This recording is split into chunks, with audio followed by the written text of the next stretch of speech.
My presentation is on PTSD in the work environment.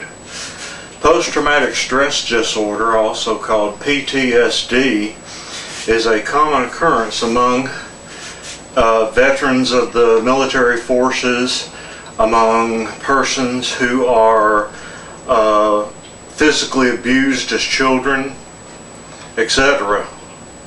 And the thing about it is, what most people don't understand is when you go to look at someone who has this disorder, you're not looking for a homeless person, a veteran hiding out in the VA, or a person hiding under a bridge.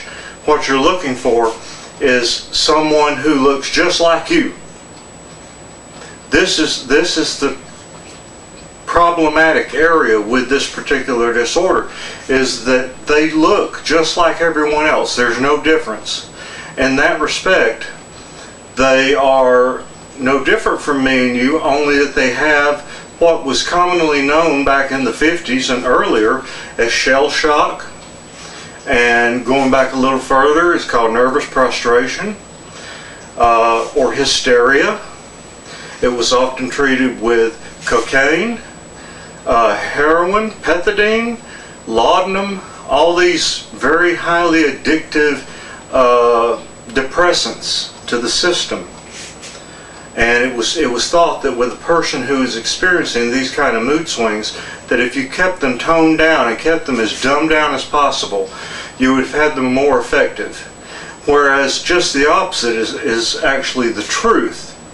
When you have someone who has PTSD and you have them in the workplace, then you have someone who, when a manic episode strikes, can be a highly productive employee. And that is a twisted way to look at it. That is probably an insensitive way to look at it. However, it's the truth. Your average bipolar individual also is, your post-traumatic stress patient is also bipolar, meaning manic depressive. If they're depressive at the time, or if they're having a depressive episode, they're going to be slower, they're going to be naturally lackadaisical. They're not going to really do the job 100% that they normally would do. But if, on the other hand, you have someone who is in a manic episode, they will overdo the requirements of the job and they will do a better job because of that.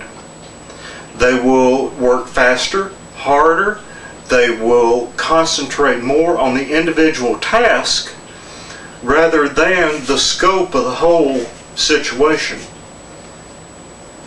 The technical description of PTSD from the standpoint of the National Institute of Mental Health is that PTSD, post-traumatic stress syndrome or disorder, is an anxiety disorder that can develop after exposure to a terrifying event or ordeal in which grave physical harm occurred or was threatened.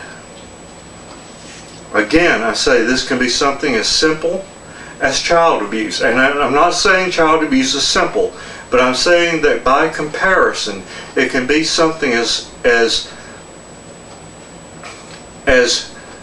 harmful as child abuse, but it can also be something as tremendously stressful as a combat situation for a military person. It can be an abusive spouse syndrome. It can be any of a number of things, but primarily what it is that you have a person who is suffering a mental illness who can be a productive employee if you exploit the illness. It's not, and in this world and age, in this 21st century, we still have people who classify these individuals as second-class citizens, and that is unfortunate because they're not. They're not second class, they're not third class, they're not a branch of citizenry that is lower than the other. They, like their respective peers who have the bipolar syndrome going on, and if that's the only thing they've got, great. Bipolar is bad enough in itself, but if that's all they've got going, then that's wonderful. If it's a case of where they're wrapped up and not only being bipolar but having PTSD, then you got a deadly combination there. And nearly anything can trip a PTSD episode that is stressful. Anything from a car backfiring to a raised voice. So if you have someone employed in your corporation who is a veteran of something like this, or who has a history of abuse and who is prone to post-traumatic stress syndrome, then instead of treating them like a third-class citizen, recognize what causes the syndrome to activate. Put them in positions where the syndrome won't activate, and put them in positions where if they're having a manic episode, they can be highly productive. If they're having a depressive episode, they're not a threat to the company's production. I say all this and I know all this because I'm David Hicks.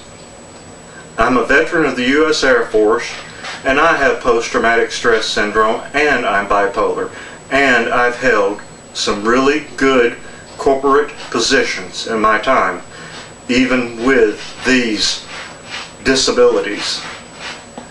Thank you.